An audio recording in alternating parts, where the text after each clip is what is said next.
আসসালামু আলাইকুম। আমি মাহমুদা আসাম থেকে বলছি। আপনারা সবাই কেমন আছেন? আশা করি সবাই ভালো আছেন। তো মাহমুদাস সিম্পল সংসার কি চ্যানেলে আপনাদেরকে আরও একবার স্বাগতম জানাই, আরও একটা নতুন ভিডিওর সাথে। তো আজকের ভিডিওর টপিক্সটা আপনারা দেখে বুঝতেই পারছেন। টপিক্সটা হলো আমি কিভাবে সংসারের কাজকর্মর সাথে সাথে আমার ছোট বিজনেসটাও সামলিয়ে নিই। তো আজকের ব্লগটা আমি শুরু করেছি সকাল 7টা থেকে। ঘুম থেকে উঠে ফ্রেশ ট্রেশ হয়ে আমি তারপর ডাইরেক্ট এসে কিচেনে চা চড়িয়ে দিলাম চুলায়। তো চাটা আমি 2 কাপ চা বানিয়ে নেব। 2 কাপ বলতে 2 কাপ নয়, 2টা বাটি, কারণ আজকে আমি চা খাবো পপ দিয়ে। তো আমি আর আমার হাজব্যান্ড যখনই আমরা দুজন পপ দিয়ে চা খাই, তখন আমরা চাটা কাপে না নিয়ে বাটিতে করে নিই। এতে করে চাটা খেতে পপটা দিয়ে ভিজিয়ে খেতে সুবিধা হয়।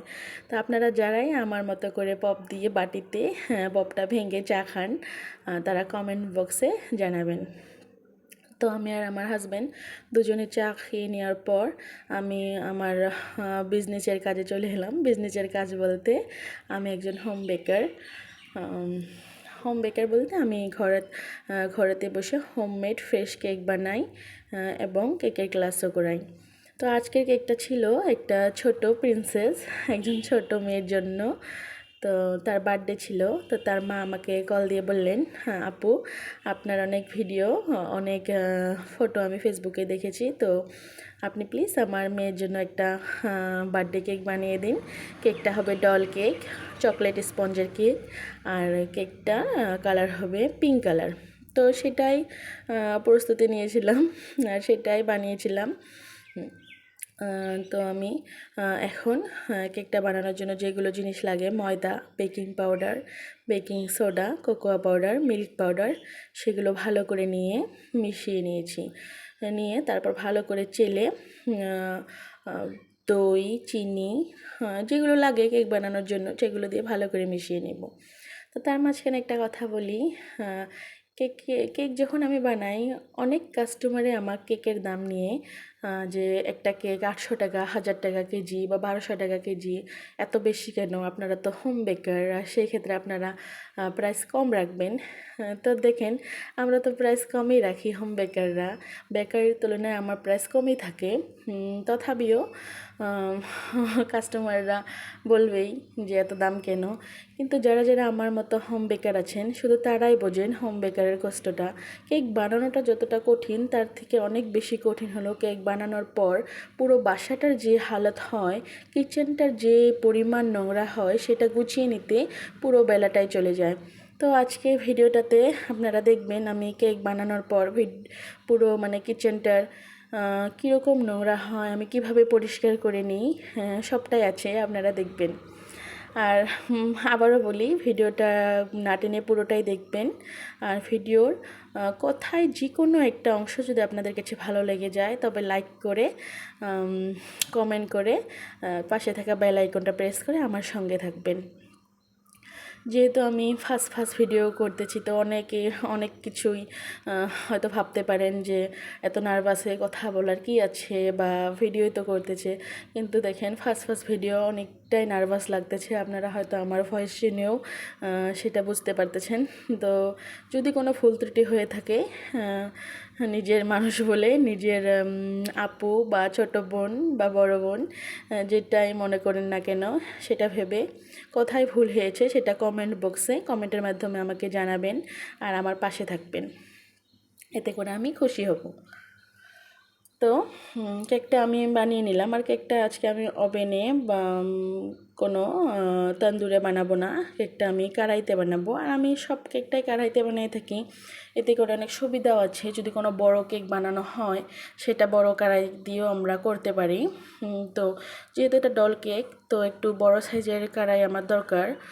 যেহেতু ডল কেকের টিনটা একটু উঁচু হয়, তো আমি একটা বড় সাইজের একটু কড়াইয়ের মধ্যে লবণ দিয়ে 5 মিনিট ফ্রি হিট করে নিয়েছিলাম। তারপর আমি কেকটাকে বসিয়ে দিয়ে চুলার আঁচটা লো টু মিডিয়ামে রেখে 30 থেকে 35 মিনিট বেক করার পর টুথপিক দিয়ে চেক করে দেখলাম একদম ক্লিন এসেছে। তো ডল কেকটার হাইট এটা 2 পাউন্ডের কেক, 1 কেজির কেক। তো আপনারা দেখছেন কেকটার হাইটটা কতটা হয়েছে। এটা আমি 4টা লেয়ারে কাট করব। তারপর আমি কেকের হুইপ ক্রিমটা বিট করে নিব। তো হুইপ ক্রিম বিট করার ক্ষেত্রে অনেকেরই প্রবলেম আসে, হুইপ ক্রিমটা ভালো করে বিট হয় না, বা যেগুলো ডিজাইন কেকে করবে কেকের ডিজাইনটা থাকে না। কারণ আপনারা যারাই হুইপ ক্রিম বিট করতে পারেন না, দেখেন আমি আজকে আপনাদেরকে দেখিয়ে দিতেছি হুইপ ক্রিম আমি কতটা নিয়েছিলাম। আর হাফ বিট করার পর 5 মিনিটের মতো বিট করার পর যখন ক্রিমটা ডাবল হয়ে গেল, অনেকেই এই মুহূর্তে ক্রিমটা রেখে দেয় যে ক্রিমটা বিট হয়েছে, কিন্তু আসলে না, ক্রিমটা এখনও লড়তেছে। আর এখন হয়েছে পারফেক্ট বিট 5 মিনিট আরও বিট করার পর। এখন আমি ক্রিমের বাটিটা পুরোটাই উল্টিয়ে দিব। তারপরও যখন ক্রিমটা মাটিতে পড়বে না, তখনই ক্রিমটা পারফেক্ট বিট হবে কেকটা ডেকোরেশন করার জন্য। তো দেখেন আমার ক্রিমটা পারফেক্ট বিট হয়েছে।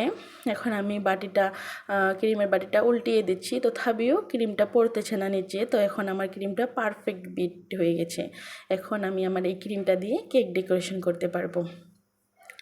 তো আমি একটা কেকের টার্ন টেবিল নিয়ে তার উপর কেকের বোর্ডটা নিয়ে নিলাম, সেটা ক্লিন করে তারপর একটু ক্রিম দিয়ে সাপোর্ট দেওয়ার জন্য যাতে কেকটা সরিয়ে না যায় কেকের পিসগুলো রাখলাম।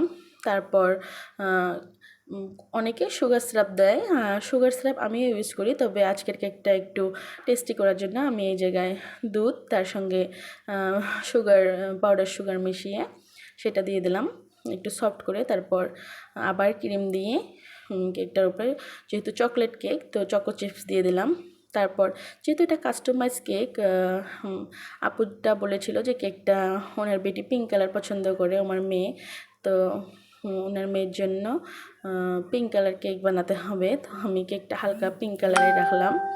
আর কেকটা বানানোর পর দেখেন কীরকম লুক এসেছে। এখনও কেকটা পুরোটা ডেকোরেশন হয় নাই, এর মধ্যে অনেক কিছু লাগানো বাকি আছে। সেটা আমি যখন কালকে কাস্টমার এসে কেকটা নিয়ে যাবে, তখন আমি কালকের ভিডিওতে কেকটা আপনাদেরকে পুরোটা ফাইনাল লুকটা দেখে দেব। তো এখন দেখতে পাচ্ছেন কেক বানানোর পর বাসাটার কি হাল।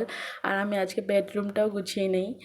সকালে উঠে চাটা খেয়ে আমি কেকের কাজটাতে লেগেছিলাম। কেকের কাজটা যেহেতু অনেকটা সময় লাগবে, সেই জন্য ভাবলাম আগে কেকের কাজটা করে নিই, তারপর বাসাটা গুছিয়ে নিয়ে তারপর দুপুরে রান্নাবান্না করব। তো আমি বুঝে উঠতেছিলাম না যে এরকম হাল হয়েছিল কিচেনটার, কোন জায়গাটা থেকে কাম শুরু করব। তারপর ভাবলাম যেগুলো ভালো ধোয়া আছে সেগুলো সরিয়ে নিই স্ল্যাব থেকে, আর যেগুলো নোংরা আছে সেগুলো নিয়ে সিঙ্কে জমা করি। তারপর স্ল্যাবের যতগুলো নোংরা বাসন বর্তন ছিল, টেবিলের নোংরা বাসন বর্তন, ক্রিম, সেগুলো আমি পাইপিং ব্যাগ, সেগুলো আমি সিঙ্কে জমা করে স্ল্যাবটা টেবিলটা ভালো করে পানি দিয়ে একটা কাপড় দিয়ে সুতি কাপড় দিয়ে ভালো করে মুছে নিলাম। নেওয়ার পর আমি চা বানিয়েছিলাম, সেটাও আমি এখনও তুলে নেই, সেটাও আমি এখন একসঙ্গে মেজে নেব। আর কেকের যেগুলো ওয়েস্ট পার্ট ছিল সেটা আমি একটা পলিথিন করে ঢুকে নিলাম। লবণটা আমি আবারও রেখে দিলাম। এই এক লবণ দিয়ে আপনারা অনেক কেক বানাতে পারেন, আপনাকে বারবার লবণ চেঞ্জ করার দরকার নাই।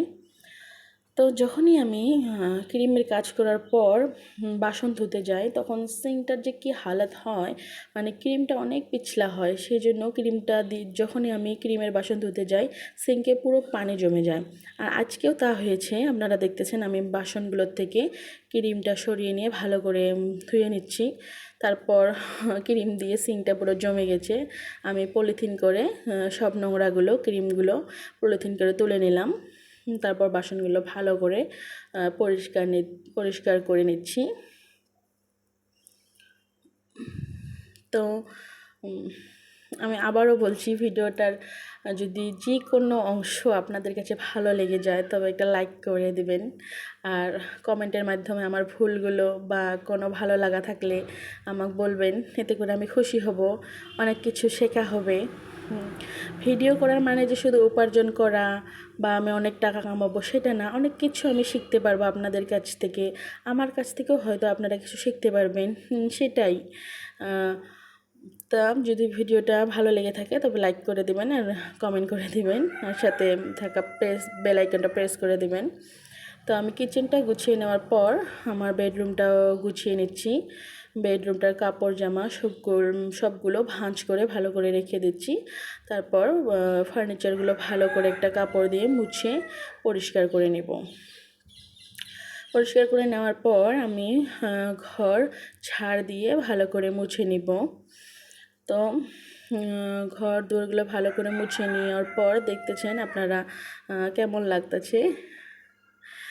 এখন কেমন লাগছে আপনাদের কাছে আমার বাসাটা কীরকম ছিল আর কীরকম হয়ে গেল।